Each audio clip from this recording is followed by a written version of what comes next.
تھانوی صاحب کا ایک اور ملفوظ ملاحظہ فرمائیں، سماعت فرمائیں۔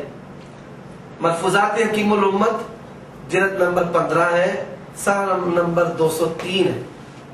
تھانوی صاحب بیان کرتے ہیں، امداد اللہ مہاجر مکی صاحب نے فرمایا شیخ عین رسول ہے۔ عینیت کے متعلق تو آپ سن چکے ہیں کہ شیخ جس کی بیعت کی جاتی ہے وہ رسول کا وجود ہے، نعوذ باللہ استغفر اللہ، بلکہ عین حق ہے، وہ رسول ہی نہیں بلکہ وہ اللہ بھی ہے، نہیں بلکہ صورت حق ہے، وہ اللہ کی صورت ہے۔ حضرت حاجی صاحب کی عادت تھی مجلس میں ادھر ادھر دیکھ کر فرماتے کوئی غیر تو نہیں، ایک مرتبہ اس جملہ پر بار بار فرماتے رہے غیر کہاں غیر کہاں غیر کہاں۔ حاجی امداد اللہ مہاجر مکی صاحب مجلس میں ادھر ادھر دیکھتے بھائی کوئی یہاں پر کوئی بیٹھا تو نہیں ہوا دوسرا، تو یہ بھی کہہ دیتے غیر کہاں، یعنی کہ جتنے بھی بیٹھے ہیں یہ عین حق ہے، اللہ ہے، نعوذ باللہ استغفر اللہ، سب حق ہیں، سب اللہ ہے۔ ہم کو حاجی صاحب کہتے ہیں ہم کو حضرت حاجی صاحب کا مذاق معلوم تھا، ان کا مزاج، ان کا ذوق کہ حضرت پر وحدت الوجود کا غلبہ تھا۔ اب اس کی تشریح میں آپ ایک اور حوالہ سماعت فرمائیں۔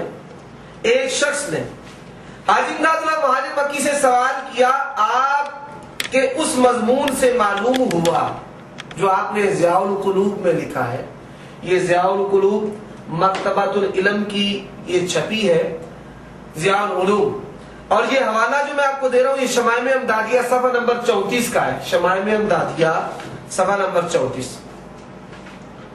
آپ کے اس مضمون سے معلوم ہوا کہ عابد اور معبود میں فرق کرنا شرک ہے، تو حاجی امداد اللہ مہاجر مکی نے جواب دیا کوئی شک نہیں، فقیر نے یہ سب ضیاء القلوب میں لکھا ہے، شمائم امدادیہ صفحہ نمبر 34 ہے، آپ اس میں یہ حوالہ ملاحظہ فرما سکتے ہیں۔ اب یہ سنیں کہ شرک مخلوق اور خالق کے ساتھ ملانا، لیکن ان کے نزدیک، اہل دیوبند کے نزدیک، تقلیدیوں کے نزدیک شرک کیا ہے؟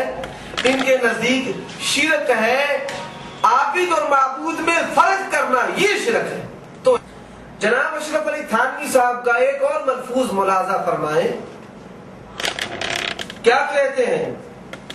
کہتے ہیں حضرت بایزید کے حالات میں یہ لکھا ہے کہ وہ غلبہ سکر میں یہ فرماتے سبحانی ما اعظم شانی، سبحانی ما اعظم شانی، میں پاک ہوں، میری عظمت والی شان ہے، یہ دعوی ربوبیت کرتے۔ مریدوں نے عرض کیا حضرت غلبہ کی حالت میں یہ کلمہ فرماتے ہیں، فرمایا میں برا کرتا ہوں، اب کی مرتبہ اگر ایسا کلمہ میری زبان سے نکلے تو چھریاں لے کر بیٹھ جاؤ، مجھ پہ حملہ کر کے ختم کر دینا۔ اب انہوں نے سبحانی ما اعظم شانی کہا، مریدوں نے شکایت کی آپ کلمہ کفر کہتے ہیں، بایزید نے کہا تم چھریاں لے کر مجھے ختم کر دینا۔ چنانچہ ایسا ہی ہوا، ان بزرگ پر پھر غلبہ ہوا اور زبان سے ما اعظم شانی نکلا۔ مریدین نے چہار طرف سے حسب الحکم حملہ کیا مگر خود ہی سب زخمی ہو گئے۔ بزرگوں کو ہوش ہوا اور زخمیوں کو دیکھ کر دریافت کیا یہ کیا قصہ ہے، حملہ نہیں کیا؟ عرض کیا گیا واہ حضرت اچھی تدبیر بدلائی، ہمیں ہی ختم کرایا ہوتا۔ اب انہوں نے حملہ کیا، حملہ کرنے والے زخمی ہو گئے۔ جب انہوں نے دعوی ربوبیت کیا، دعوی ربوبیت کے دوران مریدوں نے ان پر حملہ کیا، مریدوں نے حملہ کیا، حملہ کرنے والے زخمی ہو گئے۔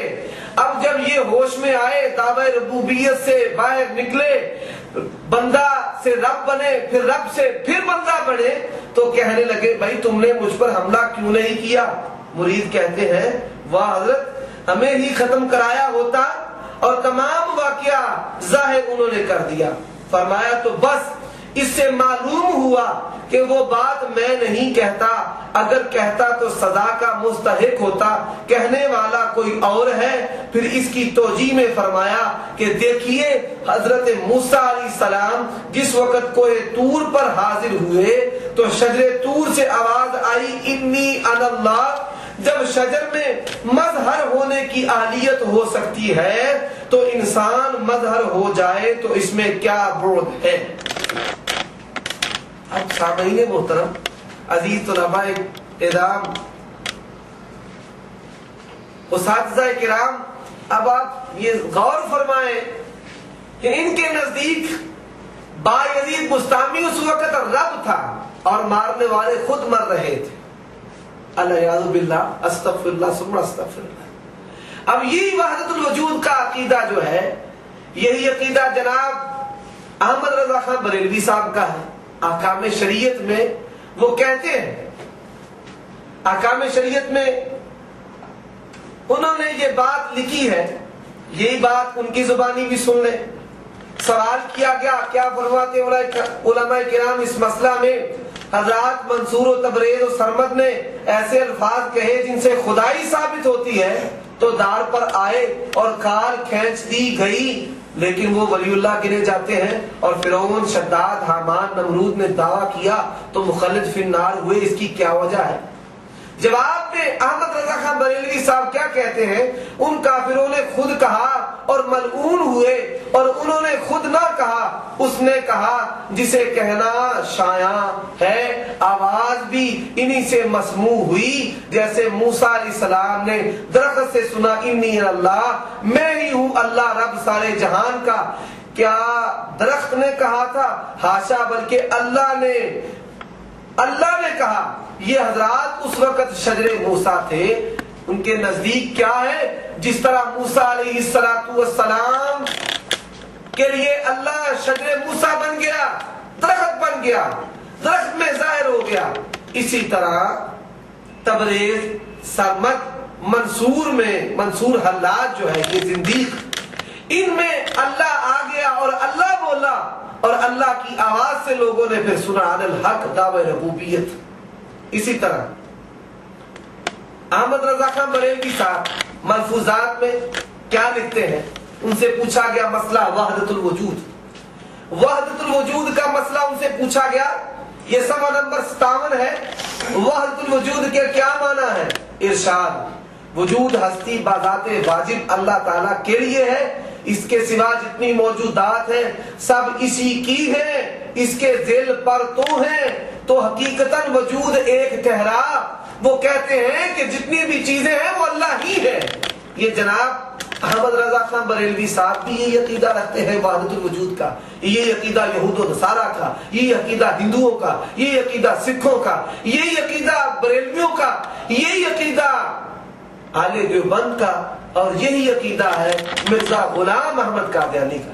مرزا غلام احمد قادیانی کتاب البریہ روحانی خزائن کی یہ 13ویں جلد ہے، صفحہ نمبر 102 پر وہ کہتے ہیں رأیتنی فی المنام عین اللہ وتیقنت اننی ہوا۔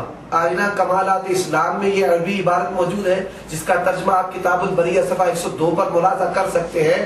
میں نے کشف میں دیکھا کہ میں خود خدا ہوں اور یقین کیا کہ وہی ہوں، اور مجھ میں صفحہ نمبر 103 پر وہ کہتے ہیں اور مجھ میں الوہیت موجزن ہو گئی، صفحہ نمبر 102 اور صفحہ نمبر 103 اور صفحہ نمبر 104، اس میں ان کا یہ دعوی ربوبیت۔ یہی وہ وحدت الوجود ہے، یہ وحدت الموجود ہے کہ مرزا غلام احمد قادیانی نے کشتی اور نو میں لکھا کہ میں مریم بن گیا، اور پھر مریم سے اللہ نے نعوذ باللہ میرے ساتھ وہ کام کیا جو خاوند بیوی کے ساتھ کرتا ہے، اور پھر مجھے حمل ہوا، اور میں حمل میرا جب ظاہر ہوا تو عیسیٰ ابن مریم کی صورت میں آپ کے سامنے ظاہر ہوا۔